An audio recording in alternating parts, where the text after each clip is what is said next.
Do you or someone you know grind their teeth? Has anyone discussed with you whether there might be an underlying reason for it? Well, I see a lot of people with teeth grinding. I'm an ear, nose and throat doctor, and people may be curious to know why that would possibly be the case. Within the ear, nose and throat literature, there's an overlap with one of my pet topics, which is obstructive sleep apnea, both in adults and children. And in regards to that being the case, there are a multitude of publications highlighting how, for example, children that were grinding their teeth once they had their tonsils and adenoids removed because they couldn't breathe properly, about 80% of those children would stop grinding their teeth. There's reports in the literature where adults that were grinding their teeth at night, where they were treated for their obstructive sleep apnea with a CPAP mask, stop grinding their teeth. So I've been an advocate for people to reconsider the way that teeth grinding is looked at, and to consider it more so in the first instance as a symptom rather than as an actual diagnosis. And a big part of that in terms of an underlying condition that you don't want to miss is upper airway obstruction. So the question is, how can having a breathing problem cause teeth grinding? Well, to go back on that one moment, I think we need to consider teeth grinding a neurological condition, because at the end of the day, the reason that people grind their teeth is because the muscles around the jaw are moving the jaw around, okay?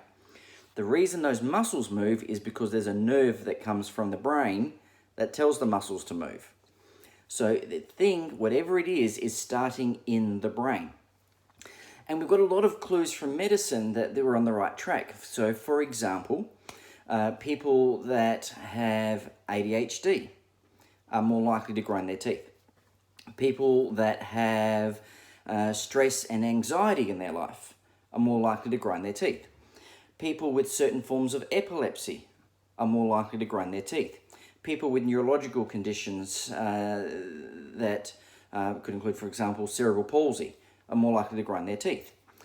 People with Down syndrome are more likely to grind their teeth.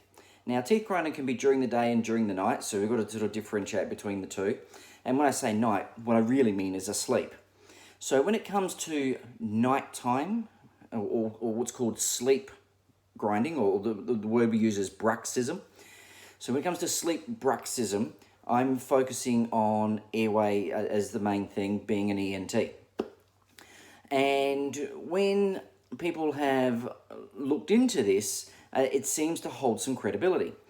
For example, one of the treatments for adults that have teeth grinding is for a dentist is to make a mouth guard that goes into their mouth to stop the teeth from rubbing against each other to protect themselves from damage.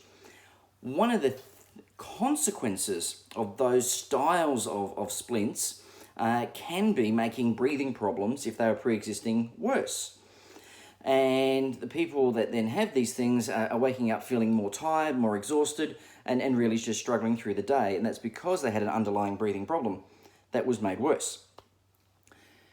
When it comes to, again, explaining how this ties in with it from a breathing point of view, we've got some good clues.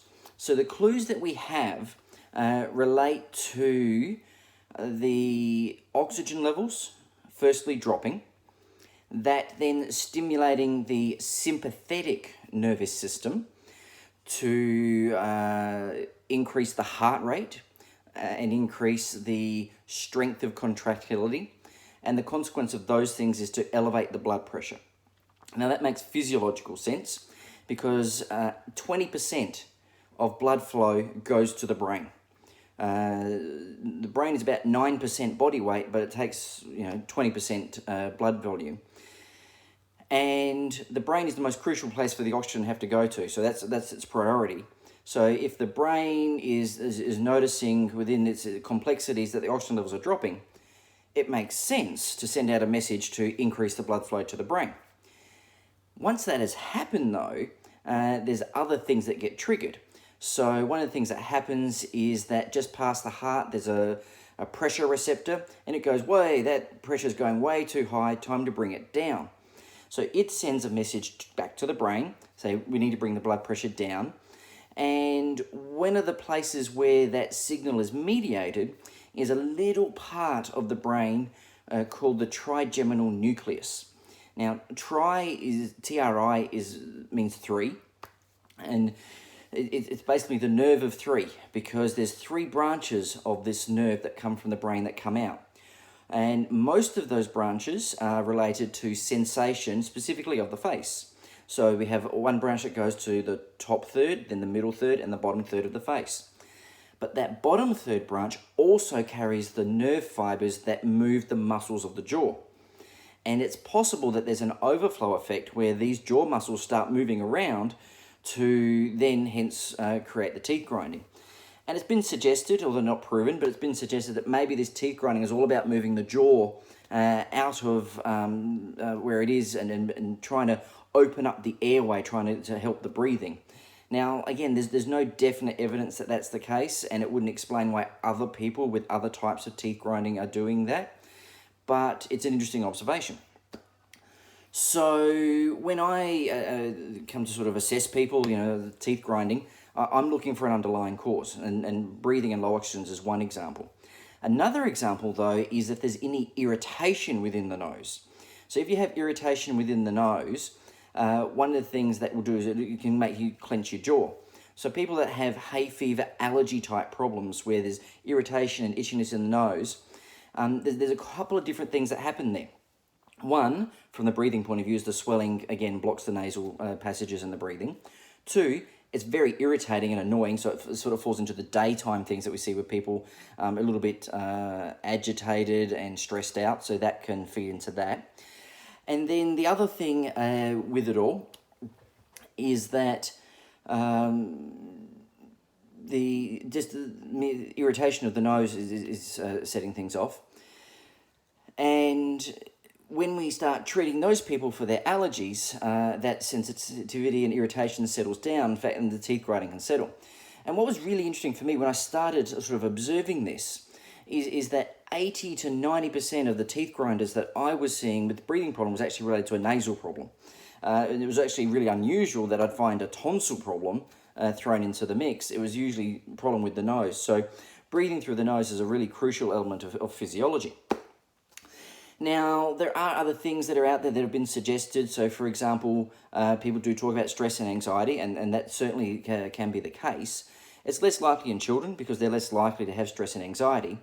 But it gets complicated because you're more likely to have stress and anxiety if you can't breathe properly and you're having trouble breathing at night. So that may explain some of the reason that we see this overlap between things. The other thing that I highlight is that when it comes to stress and anxiety as causes, is that we need to look at other things that can tie in with that. And one of them is reflux. Reflux is tied in with having teeth grinding for some reason. And again, it's complicated because people with upper airway obstruction are more likely to have reflux, and reflux is more likely to make upper airway obstruction worse. So you've got one vicious circle there. The other one is when you've got stress and anxiety, you're more likely to get reflux and because of stomach acid production and coming up. So again, it gets a little bit complicated there. One thing people have suggested is parasites, in particular intestinal worms. And it makes sense, and I've got no issue if you sort of want to deworm and so forth, just in case it makes a difference. But as a general comment, there's really not much science and research that really supports that theory. The other one that has been suggested is that having crooked teeth lends itself to people grinding their teeth.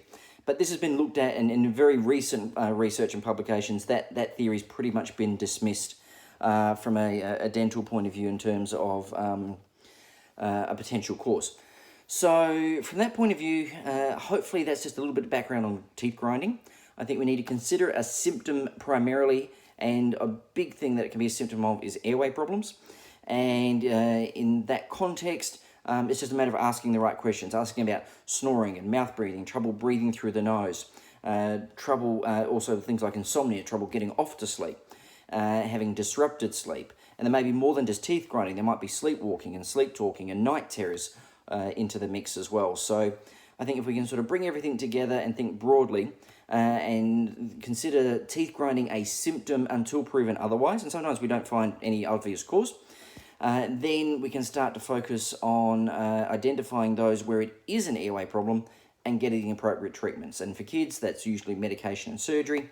For adults, it could be a splint, but we'll use the splint that brings the jaw forward, so you get 2 for 1 because you're helping the airway and protecting the teeth, and also CPAP. So hopefully that helps. Have yourselves a great day.